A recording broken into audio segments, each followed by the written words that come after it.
शहरात आज एक महत्त्वाचा व ऐतिहासिक क्षण घडला आहे। छत्रपती शिवाजी महाराज मुस्लिम ब्रिगेड सोलापूर शहर उपाध्यक्षपदी शोएब चौधरी यांची निवड करण्यात आली आहे। या निवडीच्या प्रसंगी प्रमुख पाहुणे म्हणून मराठा सेवा संघाचे राम गायकवाड सरशहर अध्यक्ष, हाजी मतीन बागवान जिल्हाध्यक्ष, शफीक रचभरे मौलाना, ताहिरबेग माजी महापौर, आरिफ शेखमान्य नगरसेवक पीर अहमद, शेखमान्य नगरसेवक बाबा मिस्त्री मुख्तार, नाना हुमनाबादकर तसेच हारिस मौलाना यांची विशेष उपस्थिती होती।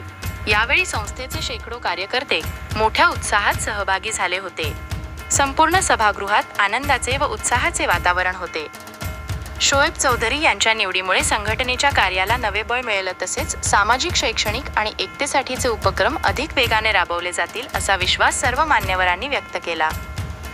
शोएब चौधरी यांनीही या विश्वासाला न्याय देण्याचे आश्वासन दिले आणि आगामी काळात संघटनेच्या माध्यमातून समाजाच्या सर्वांगीण विकासासाठी कार्य करण्याचा निर्धार व्यक्त केला।